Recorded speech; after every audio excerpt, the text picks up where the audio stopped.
Bună, Dimi, colega, te aștept ca și când, pe curând. De la ce ne-am adunat iar? Păi, ne surprind lucruri, ne surprind chestii, dar până acolo trebuie să ne facem introducerea așa de dimineață cu un Coloseum aici. Ce avem aici, mă? Coloseum, pe altceva ce? Altceva ce din Roma, numai Coloseum se cunoaște atât.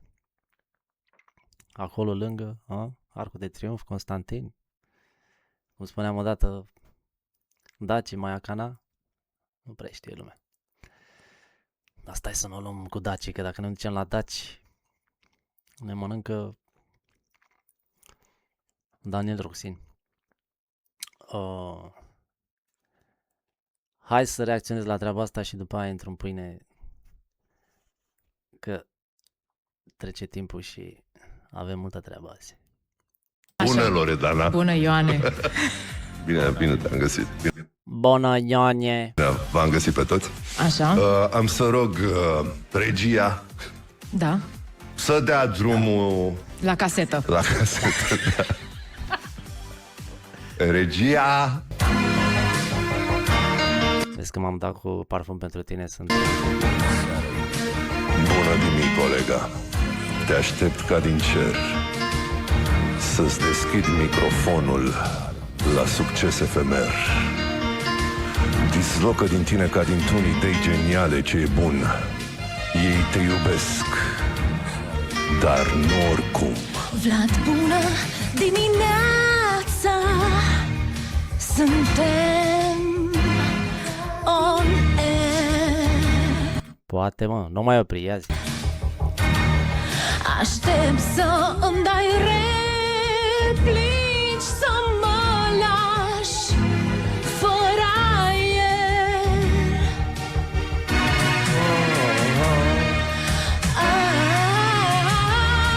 Bună, Dimi, colega, te aștept ca și când. Astăzi nu am ce spune, aș vrea doar să cânt. Fie vorba între noi, are voce de îngheți. Dar nu pot. Mie mi cam frig de aia. Scuzați-mă, domnișoară, era frig afară. Bună, Dimi, colega, mă apasă un gând. Să dăm totul din noi Totul. și apoi să mă vezi plecând. Doamnă, după program, dacă scurtăm și noi preludiu, că e viața scurtă. Pe când. Mai presus de FM, Asta e porle conesări. de vineri, de văzând, de făcând. După știri chiar există destul de mult mister. Stai că a intrat Bucifar. Ce ori mai spune ăștia, o să mă simt stingher.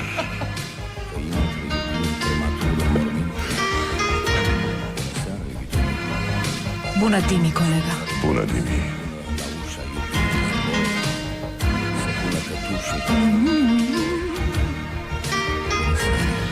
Vlad, bună dimineața, Bună dimineața.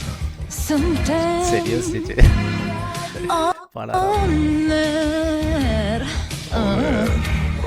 Aștept să îmi dai replici, să mă lași fără aer. Ăsta e stilul Elena Cârstea.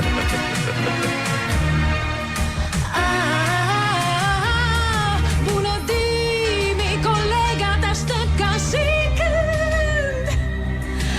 Astăzi nu am ce spune, aș vrea doar să cânt și îmi iese. Bună, Dimi, colega, mă apasă un gând. Până aici mi-a fost. Cu mine... Să dăm totul din noi și apoi să mă vezi plecând. Mergi, da te pricepi? Mai presus de FM, de vineri, de văzând, de făcând. N-am vrut să iau ce alegi. Lili, Nelule, Ai, Nelule. ne-a ieșit. Bă, zici că arăt ca Leana cu șapca asta. Băi, mi-e frig aici, nu de alta. Știu că mai bate soarele, dar încă suntem la munte și e dimineață și m-am asortat și eu așa. Dacă mi se pare un pic deplasat, asta e. Treceți peste. Și parcă simt cum mă ia gura iar pe dinainte. Iar CNA-ul chiar mă Vezi, m-am la gura pe dinainte. ține minte. Sunt destui care vor să-mi închidă gura de zor, să pună mecanismul în mișcare, să zbor. Bună dimi, colega. Bună dimi, colega. Bună dimi, colega. Bună dimi, colega. Vă aștept, ca și când. Când, Acum. pe cuvânt,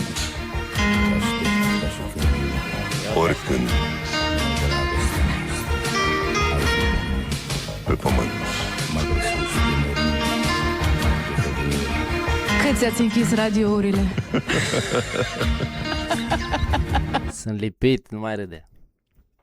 Te-ai terminat, gata? Păi cam repede. Speram să dureze mult. Ușor. Și acum să trecem la lucruri serioase. Că l-am văzut astăzi pe un nene. Apropo, nenea ăsta este principala cauză, 1-3 așa, top 3, a ceea ce s-a întâmplat în România în decembrie, odată cu alegerile, știm foarte bine. Da? Nenea ăsta, dacă n-a dat într-o anumită categorie de public, până i s-au strepezit dinții Ioanei Zamfir. Vorbesc serios. Deci omul ăsta, băi, eu înțeleg să fie libertate de opinie, tabere, opoziție, sistem antisistem, dar omul ăsta are la el venin. Deci a pus ochelaria nu întâmplător cu verde așa, de acolo mai curge niște, știi? O ia așa și roaie. Tu nu-ți dai seama când te uiți la el. Are foarte multe lucruri de reproșat acestei categorii de oameni, de populație, de popor, de bobor, de, cum vrei să-i spui, de demos, de care vrea și el altceva. Că s-a săturat de 30 și de ani, 35 de ani, da? S-a săturat de sistemul actual. În schimb, băieții ăștia vor să-l perpetueze. El acum spune că nu, că vezi, Doamne, dă în social-democrați și în Grindean. E cu mantă, pentru că ei știu că fără social-democrați și fără liberali, care oricum sunt la o televiziune în aer, sunt pierduți, fără Uniunea Salvați România, care acum arată de ce sunt în stare, pe la ministere, pe la am văzut, fără partidele astea nu există, iar PSD-ul este un pion extrem de important în economia conducerii acestei țări. Și faptul că PSD-ul încă îi mai țin pe ei la butoane și la putere și la microfoane, și când zic că îi țin, în sensul că nu le dau sonorul mai încet, nu le tai un pic basul, nu să închidă, Doamne ferește, ce a zis cineva să închidă. Un pic sonorul de acolo, din regie. Mai încet, știi? Mai pe mute așa, că mai tot timpul, știi? Tot timpul sunt aceiași. Paleologul, că o să zic și tați, că nu, paleologul trebuie separat. Deci, trebuie luat separat. Și pornit frumos și o să vedeți și cum plec. Cu intelectualul acela rasat, care vorbește el nu știu câte limbi și de parcă asta contează, știi? Da. Dar revenind la nenea asta, principala cauză, una din principalele cauze, el este. Da, gura lui bogată și felul lui de a pune problema, încât a influențat enorm de tare opinia publică. Vorbește de Bulgaria, vorbește de euro, dar habar nu are. Îi dă exemplu pe bulgari, care bulgarii, sincer să vă spun, sincer și adevărat să vă spun și ceea ce cred și e cunoscut, bine că mulți pot contracara ce spun eu aici, nu se duc la vot. Deci ei 70% dintre ei, 65-70% nu s-au prezentat la vot. Pentru că nu au încredere în partidele politice de acolo. Absolut deloc. Și faptul că n-au încredere, i-au lăsat pe ăștia să conducă, da, partidele pro-UE, însă faptul că Rumen Rudev și-a dat demisia, a lăsat-o pe doamna Lotova sau cum o cheamă, vicepreședinte, ca acum să devină premier, se va întâmpla repede. În cât suntem azi? În 18 aprilie sunt alegeri. Atenție! Bulgaria nu a trecut la euro. Bulgaria este într-un exchange. Este într-o perioadă de trial, de încercare, de adoptare spre. Își pun problema, mergem la euro, o să adoptăm moneda asta? Ei iau în continuare leva. Folosesc în continuare. Da? Sunt împreună așa, vedem cum merge și cu aia și cu aia. Dar semne bune anul nu are, știți? Chiar nu are și se vede că sunt anticipate. Acum pe 18. Deci deja pierd teren. Partidele de acolo. Fostul președinte care a dus Bulgaria, da? Deci care a dus Bulgaria la o stabilitate economică, care a știut să facă, să pactizeze și cu unii și cu alții, să-i țină în frâu, să creeze un climat propice conducerii țării, da? În perioada în care a fost președinte, 2017 până mai ieri, a fost un, cum îl numesc ei, vezi, Doamne, prorus. Da? Un om care, dacă, cum să zic, dacă ții cu țara ta și dacă ții la valorile tale și vrei să-ți păstrezi moneda, identitatea, portul, tradițiile, oicumena din care faci parte, da? Vrei să le ții acolo, să nu le vinzi pe arginți, că tot vine Paștele, ești considerat prorus. Ești considerat pro-Putin, candidatul prorus, boți și război hibrid. Și vezi, Doamne, sigur s-a băgat acolo coada lui Putin, că altfel nu putea el să stea atât. Păi el a adus economia, Bulgaria a adus-o într-o zonă de inflație încât au trecut, da, acele cerințe de la Maastricht și tot ceea ce li se cere ca să, vezi, Doamne, să adopte euro. Dar lor bine nu le va sta cu euro. Pentru că vă mai spun ceva. Țările unde este ortodoxie preponderent, da? Nu se adaptează la o monedă comună. Ei au nevoie de identitate. Au nevoie de acele tare antice, vechi, de demult, în care intră și banul peșin, da? În care intră și gologanul, în care intră și talerul, da? Talentul. Nu poți să-i schimbi treaba asta. Noi trebuie să rămânem la moneda noastră. Noi, ca și popor ortodox, care ne revendicăm dintr-o tradiție milenară. Nu că ceilalți n-ar avea tradiție, dar sunt mai aproape de nucleul acela numit Bruxelles și gașca de acolo. Da? Sunt tot felul de conjecturi pe tema asta, sunt tot felul de sintagme. Eu o să le spun Bruxelles și atâta tot. Nu stau să mă duc mai departe să denigrez sau să... Cu toate că, bun, ai spune, pe discursul tău e anti. Nu este anti, dar îmi dau seama ce se întâmplă. Îmi dau seama că ușor, ușor se pierd identități. Se pierd valori, se pierde ceea ce am fost, nu de ieri de azi, de mii de ani, vă repet. De mii de ani.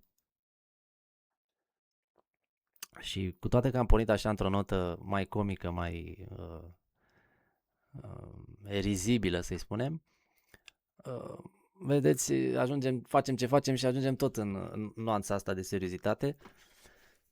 Probabil că o parte din public a plecat, dar hai să ne întoarcem, să vedem ce mai râdem pe aici, că cu Bucifal n-ai cum să nu rânjești fasolea, apropo de s-a evit pe culme cineva. Am văzut acolo titlul, nu că am urmărit sau ceva. Da, nu de alta, doamnă. După program știți cum e. Viața e scurtă. Așa, am revenit. La DGFM e Florin Negruțiu, fără doar, pentru că poate, ca să știi.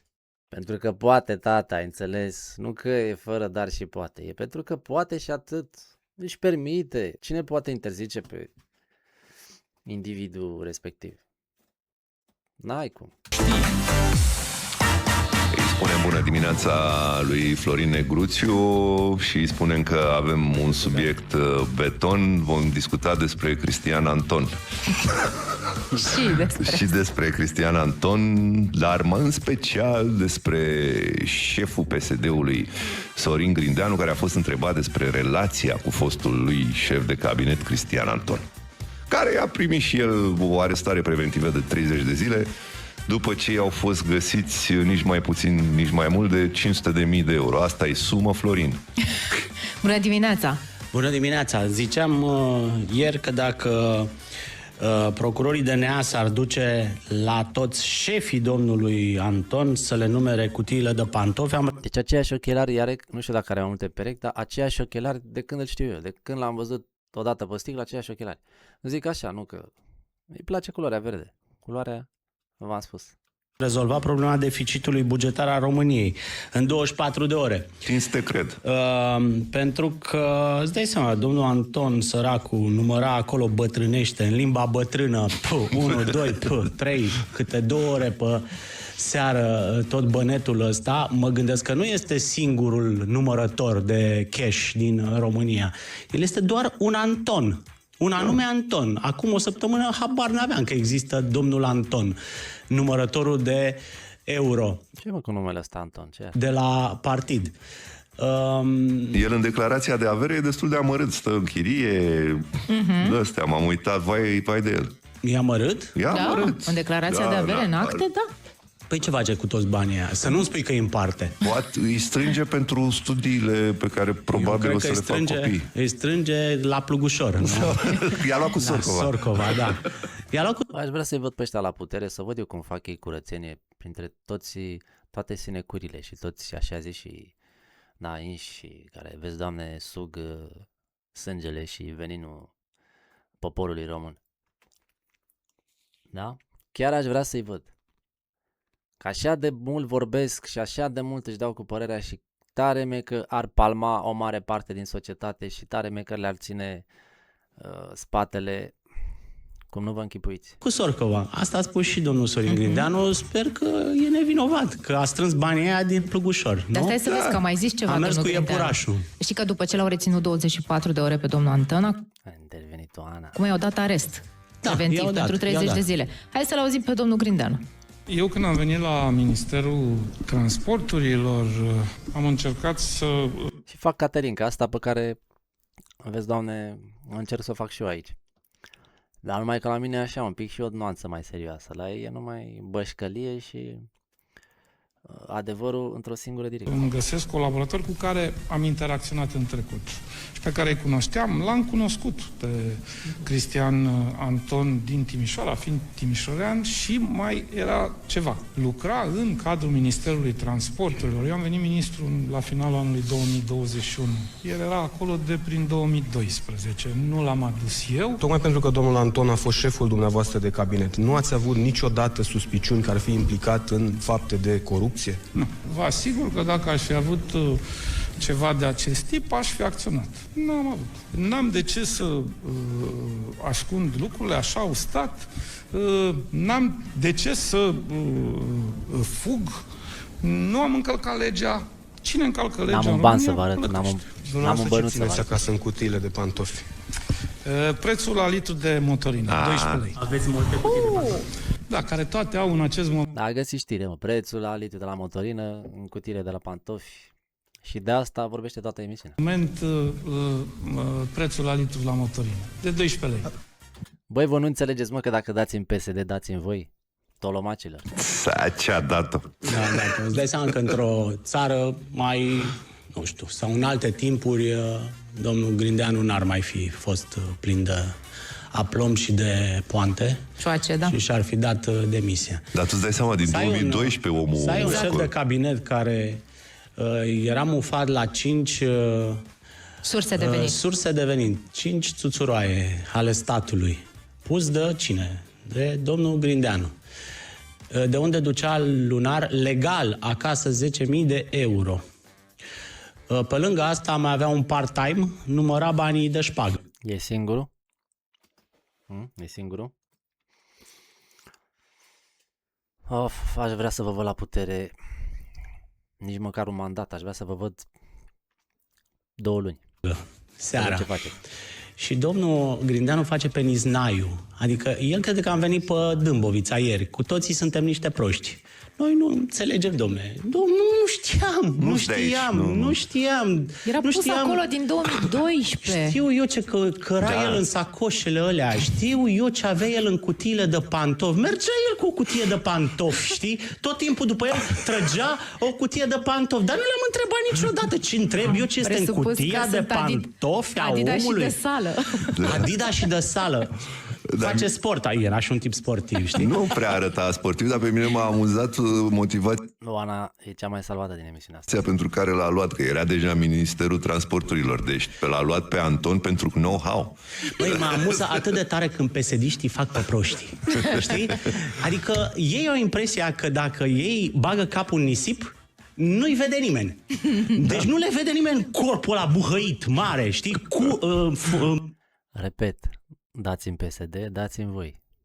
Atât de sunteți. Tic-tac, tic-tac, 2028 alegeri. Treaba voastră. Da, posteriorul. Așa, nu le vede nimeni, nu-i vede, mă, nu-i observăm, știi? Da. Adică ei, dacă nu se uită, știi, când bagă mâna în buzunarul tău, înseamnă că nici eu nu văd. Nici eu nu-mi dau seama. Da, îți insultă inteligența acum. Domnul Grindeanu, șeful dumneavoastră de cabinet tocmai a fost prins cu 500.000 de euro cash acasă. Și dumneavoastră îmi spuneți mie, plin de tupeu, că în cutiile dumneavoastră de pantofi aveți litru la motorină? Asta aveți Și dumneavoastră? mișto de noi, da. Litrul la motorină, că am văzut pe rețelele sociale Derapajele politiciei. în cascadă această narațiune. Da litrul la motorină, ăștia sunt pesediștii care au primit comandă de la partid să spună da litrul la motorină. Aha. Domnul, dumneavoastră sunteți acolo. Și apropo de litrul la motorină, sunteți în guvern, domnul Grindeanu. Aveți ministrul energiei, domnul Grindeanu. Deci nu mai faceți păniznaiu. Vă uitați în altă parte și credeți că toți suntem veniți cu pluta. Pe mine nu m-ar surprinde să zic Aveți că... o răspundere și pentru litrul la motorină. Corect, că faceți parte din guvernare. Da, mă, dar cine i-a votat? Cum au ajuns acolo? Cum se mențin acolo?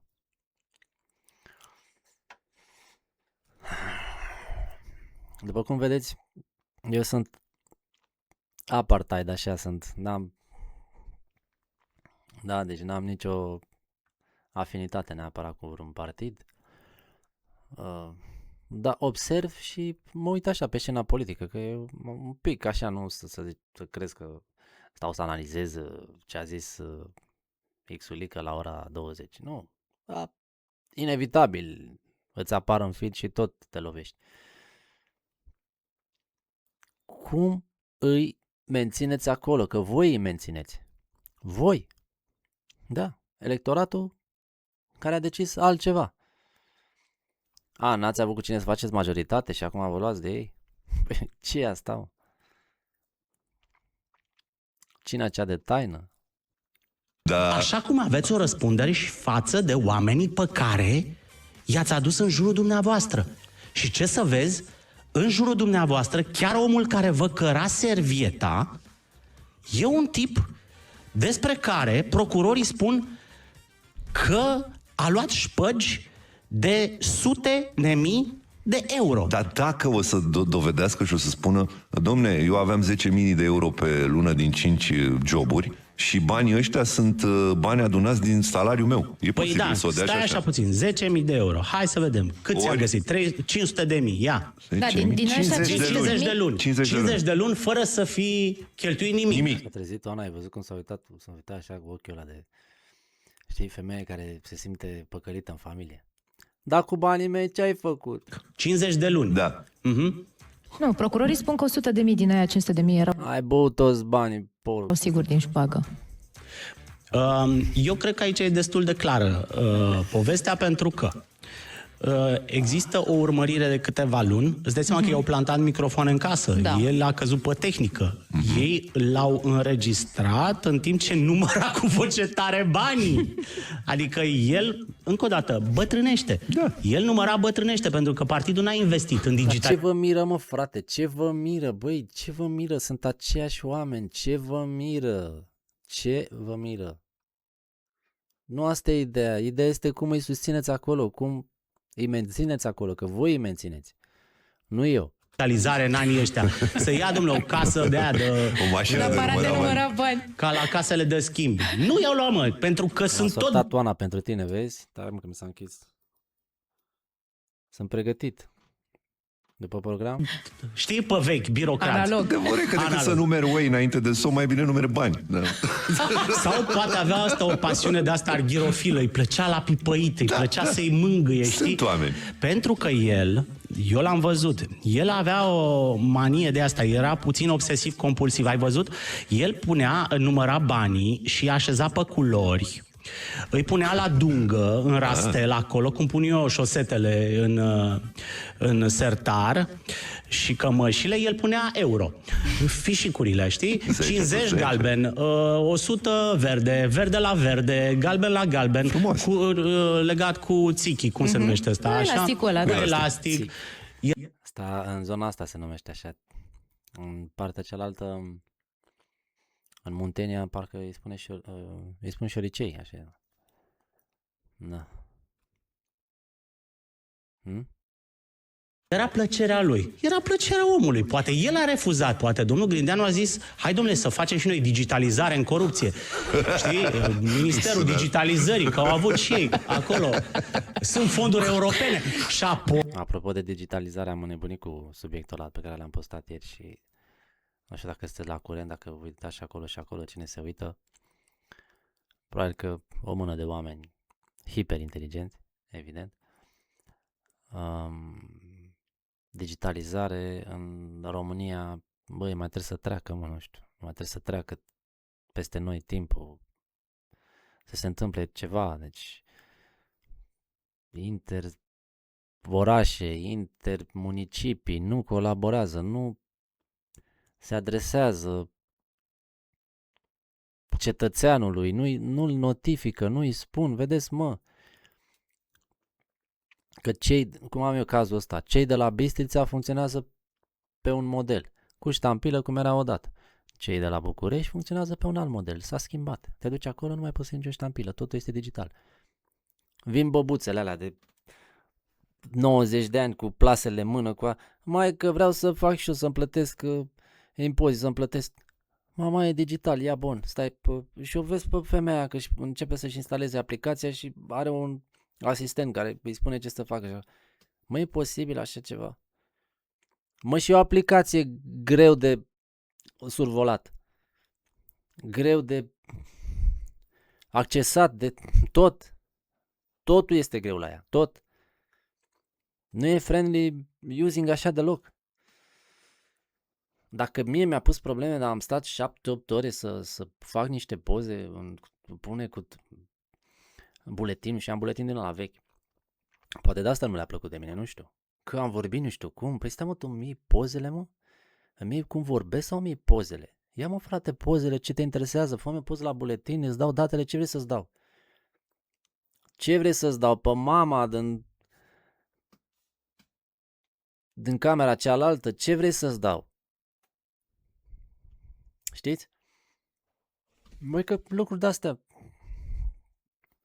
Și mai dai și o grămadă de bani. După ce că nici nu sunt ok de folosit aceste aplicații, mai și plătești nu știu cât.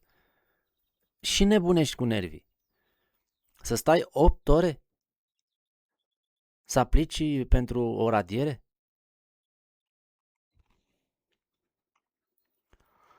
Da, în fine, hai că trece timpul și... Păi, dacă iei casă de marcat, da, casă de astea de numărat bani, trebuie să faci o licitație, nu? Trebuie să faci un studiu de fezabilitate, Mai se ai, mă. câștigă și aici, știi? Da. Poate omul a refuzat, poate domnul Anton avea o plăcere de asta de om Old vechi, school, old school. old school și îi plăcea să avea orgasmul ăsta Al numărării. al numărării, da. Îmi Al pare rău că numărării. nu există audio. Mi-ar fi plăcut să-l aud cum numără, dar n-a apărut materialul audio. A apărut doar o stenogramă la referatul ăsta al procurorilor. Eu m-am amuzat foarte tare. Eu nu știu dacă ăștia de la Ce s-a amuzat el? DNA sunt digitalizați sau nu. Sau ăsta care a făcut transcrierea. Nu mai vorbi de cuvântul ăsta. Da? Că A transcris de ăsta, bătrânește. Anatel. 1, 2, 3, trei. 4. Știi? Înjurătură. Că scrie, înjurătură, neinteligibil. Din pudoare a pus puncte. Deci în referat scrie puncte, știi? Deci procurorul, îți dai seama, a zis, asta e pentru public, asta o dăm la presă, Hai punem să- puncte. Autocenzura a funcționat, da? el glumește, el râde și bineînțeles că Oana râde și ea de complezențe de multe ori. Cred că ăsta e unul din rolurile pe care trebuie să-l joace acești prezentatori, să râdă de multe ori din complezențe. Frumos. Hai că suntem o țară amuzantă. Deci de la domnul Grindeanu, care zice că dacă nu se uită, el nu vede nimeni, Nu există problema. până la procurorul care a pus pe puncte. 2028, ce o să mai râzi? Suntem o țară foarte, foarte amuzantă. Cea mai amuzantă este doamna Lia Savonea, pentru că toți ochii sunt îndreptați asupra doamnei Savonea, să vedem în cât timp să prescriu faptele domnului Anton. Discutam cu Ana exact cum va acest scăpa domnul Anton pe prescrierea faptelor? Da. Domnul Antold. Mai zice ceva domnul Sorin Grindeanu și despre stabilitate. Ia să-l auzim. Această chestiune devine repetitivă, aceasta cu stabilitatea. Stabilitatea e bună dacă îți oferă prosperitate. Stabilitatea e bună dacă direcția în care merge țara e una bună. Astăzi românii, 80% dintre români spun că direcția e greșită. Și atunci, vă mai dau un exemplu. În Bulgaria, în ultimii 4 ani, au fost 8 sau 9 rânduri de alegeri. În Bulgaria, în acest moment, avem un rating de țară mai bun decât România. Hai că a coafat-o bine Mamă, din eu vreau sondaje, din traducerea. astea. Da. Traducerea este o mare prostie. A spus domnul Grindeanu o prostie, i-a zis cineva ceva de Bulgaria și domnul Grindeanu ne lasă să înțelegem că domnia sa înțelege următorul lucru, că dacă este instabilitate, este bine. Că uite ce bine le-a mers bulgarilor, că au trecut la euro, deși au avut 7-8 rânduri.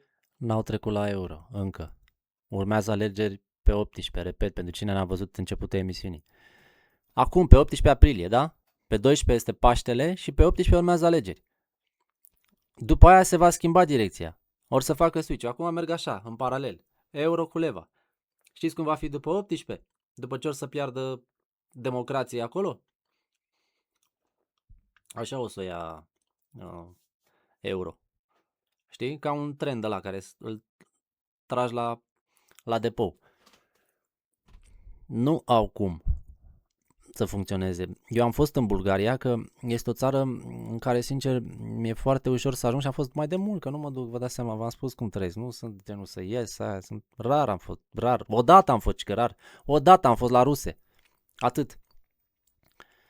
Nu m-am fost la mare, la Băvarna, nu mai, nicăieri de genul ăsta, nu la Balcic, nu, deși e de văzut. Dar e ușor să ajungi cu mașina de la București. Plecând de la București, ajungi într-o oră și ceva, știi, vezi o țară străină, vezi tu altceva, vezi niște ruși, vezi niște moschei, vezi niște lucruri. Dar întâi epuizează-ți România ta și după aia du-te în țările străine. Și când am fost în Bulgaria la Rusia acum 6 ani de zile, băi, o sărăcie, niște oameni așa cenușii, așa îmbrăcați sărăcuți, știți? Și nu că se ascundeau că, vezi, Doamne, aveau bani. Nu, se vedeau că n-au bani. Se vedeau că e sărăcie. Și erau câțiva cu bani, da, cu mașini, cu nume de alea de Bulgaria și cum se mai spune, cu figuri, cu BMW-uri, cu ursuleți și eu știu ce-uri și M-uri și figuri, da, cu cefe și așa. Dar în rest, vezi, îmi dă dreptate și ei. În rest, nene, sărăcuți. Cum au trecut ei la euro? Cum au reușit să se redreseze cu economia?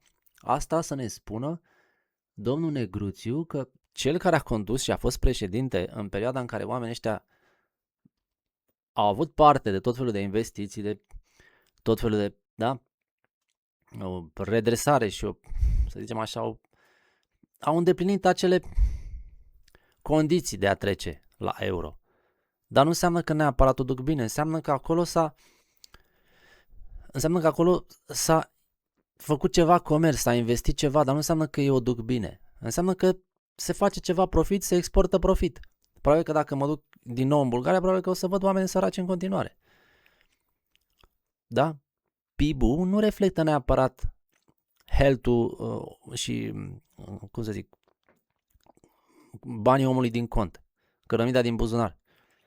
Nu, că ai PIB-ul nu știu cât și înseamnă că ai și bani. Nu, înseamnă că acolo se mișcă niște lucruri. Înseamnă că se tranzacționează, se fac, dar pot fi offshore, pot fi, da, cum încep aici și la noi să se pună tot felul de licitări, tot felul de, da, pe averi, pe tot felul de, am site-ul ăla în care am băgat 3 milioane de euro, să mă dau cu capul de microfonul ăsta dacă am văzut așa ceva, să pui scoci la licitație. Am confiscat un scoci, am confiscat niște papeterii, am confiscat niște ace de gămălie. Veniți să licitați pentru ele. Băi, voi ați nebunit? Adică așa se învârt banii. Faptul că am luat bani din PNRR ca să facem site-ul ăla și să facem acțiunile astea, înseamnă că ce? Că ne-a crescut PIB-ul, nu? Se mișcă lucruri. Bun, nu fi crescut, dar suntem îndatorați, asta în primul rând că trebuie să-i dăm înapoi și pe mine nu mă afectează cu nimic la buzunar, ba din contră, mă simt mai sărac când mă duc la benzinărie, sincer să vă spun. Am și spus ieri, nu știu cine a fost atent, am băgat de 1 milion benzină, că eu așa bag, nu fac full, rar se întâmplă să fac, cred că niciodată nu fac full. La jumătate sau la sfert, așa. Și bag cam de 1 milion și are, nu știu cât are, 60 de litri, nu știu cât are, rezervor. Mă, nene, când băgam, ca și cum băgam odată 50 de lei. Exact așa s-a simțit. Atât mi-a urcat arcul, că eu știam, bă, când bag de 50 îmi urcă arcul atât, când bag de 1 milion îmi urcă așa. Atât mi-a urcat arcul când băgam de 50 de lei. Și am zis, stai mă puțin, deci prețurile astea s-au dublat. Au sărit în aer. Și noi vrem să trecem la euro și îi luăm pe bulgarii drept exemplu, care vor face switch-ul înapoi? Cred că nu știm pe ce lume trăim. Dar nimeni nu va mai... Vor fi câteva țări care căpușează, să spun așa, planeta, alea din, da, cu farma, cu tot ce fac ei, și nu vreau să dau acum că cred că mă și închid, da, industria asta de garment și așa mai departe, că nu mai muncește. Cine mai muncește în Europa? Cine mai muncește în afară de imigranți? Cine muncește în Europa în afară de imigranți? Acum, sincer. Agricultură, chestii, totul este industrializat. Eu apeși pe buton, vine, îți intră buldozerul. Hai că mai avem un pic. Nu vreau să stau, că fac de 3 ore. O să abordez subiectele astea la un moment dat. Dar vreau să zic, problemă mare. Și Europa se va federaliza, va deveni, și ea la rândul ei va deveni, să zicem așa, pentru că nu mai merge cu genul ăsta de Europa cu 7 viteze, 2 viteze, adică ăia sunt mai privilegiați, ăștia las mai la urmă așa, mai la spate, știi? Și când mă refer la ultimele țări care au intrat, care nu știu de ce au făcut treaba asta, ca să arate că îi presează pe ruși, au vrut să ia și Ucraina, au vrut să-i bage și pe Georgia, au vrut să... Bă, dar opriți-vă, mă, frate. Opriți-vă, că viața nu e numai despre organizația cărbunelui și comerțului, sau cum era. Comerț cu ce? Cu exploatarea pe care o faceți cu oameni din lumea a patra? Cu produsele alea? Ce comerț? Ce produce Europa azi? În afară de mașini, medicamente și exploatare din lumea a patra. Și mâncare de-asta modificată genetic. Spuneți și mie ce produce azi. Și după aia, datorită mâncării modificate genetic, stăm să ne tratăm cu Big Pharma, nu? Cu medicamentele lor, nu? La zeci de mii de euro și sute de mii de euro. De alegeri. Domnul Grindeanu, este ilogic ce spuneți. Sunteți de un penibil absolut. Domnule, bulgarii au trecut la Ai trezit tu, mă, să euro nu pentru că au avut instabilitate, ci tocmai pentru că au avut moneda stabilă, pentru că a fost legată de euro, pentru că au fost verificați prin mecanisme dure, să nu ia măsuri populiste pe plan economic. N-au avut ciolaci și grindeni care să arunce economia în aer. Păi n-au avut un prorus acolo, da. Care a ținut tot în mână. Exact ce nu vreți voi. În Bulgaria, inflația De fapt, prorus în ghilimele, că el nu e prorus, el e cu țara lui. Noi, presa lor spun despre el că e prorus, da? Presa lor spun, ăsta e prorus, e cu Putin, e așa. Dar omul este naționalist. Și uite acum o să devină prim-ministru. O să vedeți. a fost în medie sau sub medie, nu peste medie ca în România. Are partidul la BSP-ul care e cel mai puternic din Bulgaria și devine el. Din nou devine... Are mai multe puteri executive decât ca și onorific, așa, ca și președinte. Bulgaria, fluctuația monedei naționale a fost în medie, nu peste medie ca în România. Are oglinda stricată. Bulgaria nu s-a îndatorat galopant ca România în ultimii ani, știi? Ce mai este? Inflație, da? Deficitul bugetar ăsta pe care l-a făcut domnul Ciolacu de 10%, în Bulgaria este sub 3%. Astea sunt condiții de intrare în zona euro. 3%, da? Și oamenii ăia vă spun, deci merg în loc de genți, au sacoșe. Măi, fraților, voi vorbiți de cifre... Despre ce vorbiți voi acolo? Că eu nu înțeleg. Voi ați fost vreodată în Bulgaria? Tu, ăsta, negruțiule, ai fost vreodată în Bulgaria să vezi și acolo? În afară de turism, aproape că nu se mișcă nimic? Și mastodonți, câteva clădiri așa, firme și așa, care ulterior vor trece pe AI, că nu mai degeaba se mai angajează, că așa cum îi angajează, așa îi de afară. Deja au început disponibilizările puternic. Ce vorbesc așa cu o nonșalanță, cu 0,3%?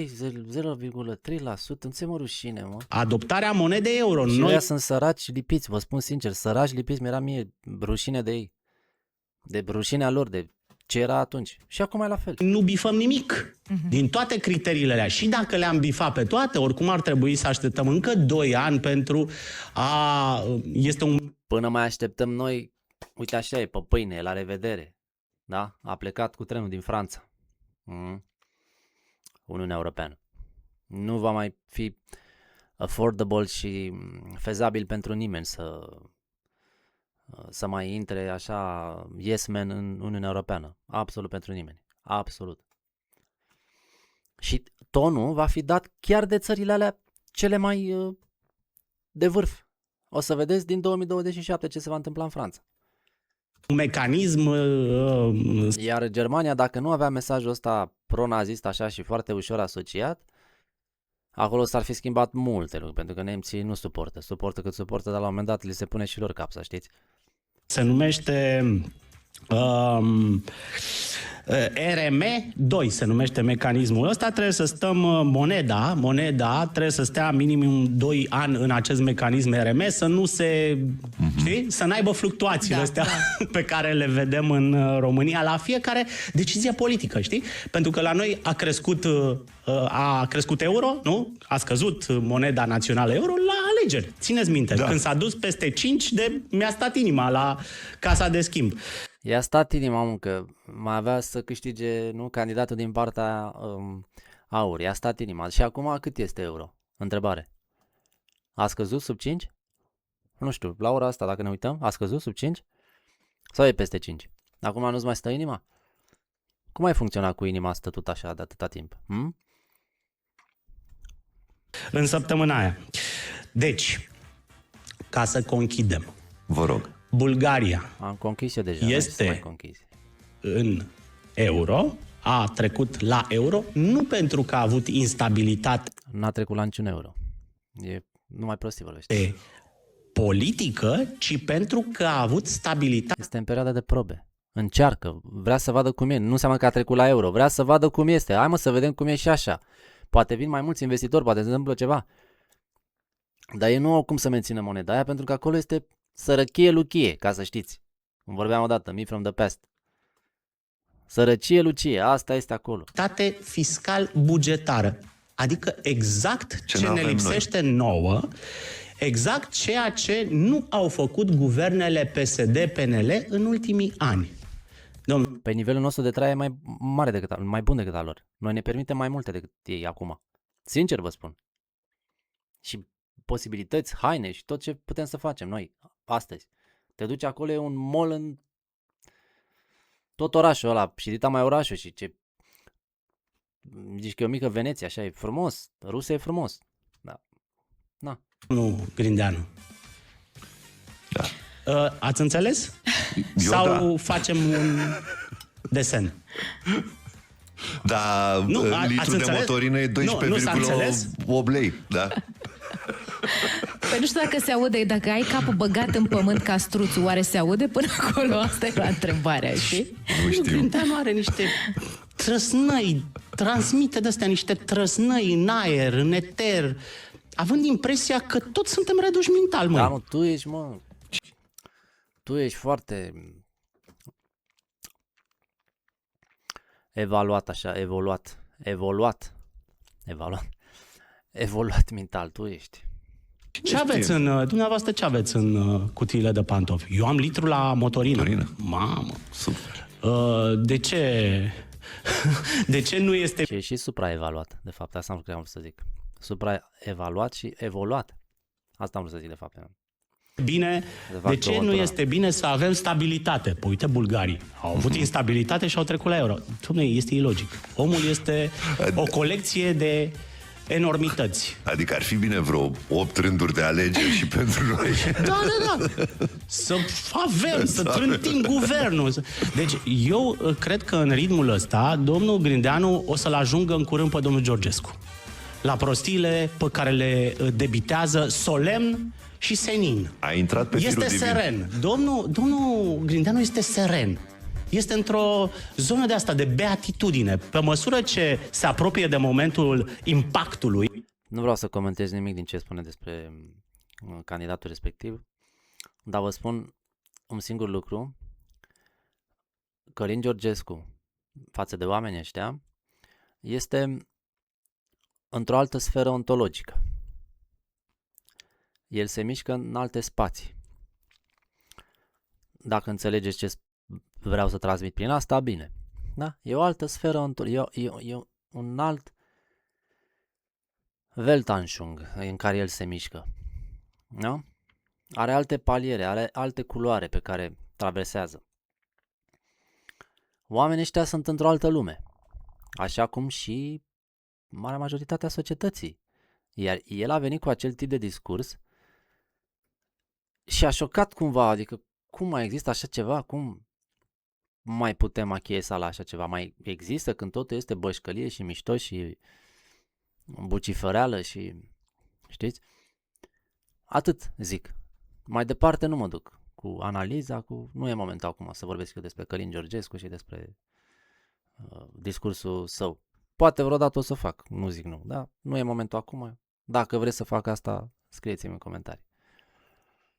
Pentru că partidul îl va forța să iasă de la guvernare. Baronii locali, care nu mai au bani, pentru că le-a tăiat Bolojan banii, Da. îl forțează pe Grindeanu să facă orice să scape de Bolojan. Chiar cu riscul de a arunca țara în aer. Da? Adică instabilitate politică... Bulgaria e bine, e ok. Bulgaria e bine. Și ne pregătește. Da. Domnul Grindeanu ne pregătește, aducând tot felul de argumente astea Da. aberante. Oricum, ne pregătește, dar ne și plictisește, că de când a venit la guvernare ne amenință cu plecatul de numai nici... Păi nici n-a venit bine și a anunțat că pleacă. Da, El da. a intrat pe ușă și după aia a zis unde e ieșirea. Și pare că se va Da, domnule, întâmpla. n-ați intrat, tocmai ați intrat. Da. Nu că noi am intrat ca să ieșim. Aha. Am înțeles. Mă, ce umeri ai tu, Ana. Bine, domne. Mulțumim frumos, Florin Negruțiu, Mersi. pentru analiză. 9 și 27 de minute. Intrăm în zona foarte apropiată de știri, după care Dante... Continuă petrecerea! Și încălzește platanele. Ai telefon, ai și radio. Live, cu muzica ta, cele mai noi știri, concursuri și podcasturile emisiunii. Da, cam asta ar fi. Așteptați ceva surprize în perioada următoare. Abonați-vă, sau nu vă mai să vă abonați, nu știu. Nu vă abonați, mă. Nu vă abonați, că dacă vă abonați pe canalul ăsta o să fie nasol pentru voi, o să aveți numai de pierdut, o să primiți numai informație dintre asta trunchiată și cum mi s-a mai spus, mă, în comentariul ăla că sunt pro-Putin sau pro... Nu mai poți să fii imparțial, mă, în ziua de astăzi.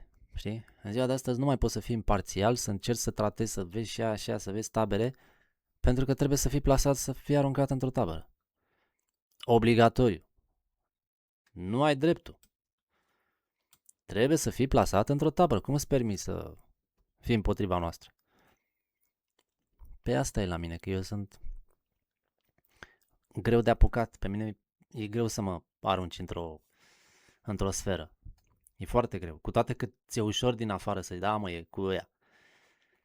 Dar eu nu sunt așa. După cum vedeți, am foarte multe elemente pe mine care provin din cultura, chiar din cultura asta voastră, da? Asta bășcălioasă și așa mai departe. Uite, semnul. Nu știu dacă aveam semn de anarhie pe aici. Anarhia de unde e? De unde provine? Cumva din tradiționalism, din conservatorism? Nu. Ursulețul ăsta de unde e? Nu e un semn creștin, să zic așa, da? Deci, mă trădează niște lucruri, da? Încerc să înțeleg și partea aia. Dar asta nu înseamnă că trebuie să mă bălăcesc și să intru cu tot acolo și să not acolo și să mă scufund acolo și să rămân fără aer, așa cum faceți voi, în bazinul respectiv, în acvariul respectiv. Și când faceți voi, mă refer la o anumită categorie care astăzi încă ține treaba asta de partea ei, și anume microfonul. Sărbători fericite, ne auzim cât de curând.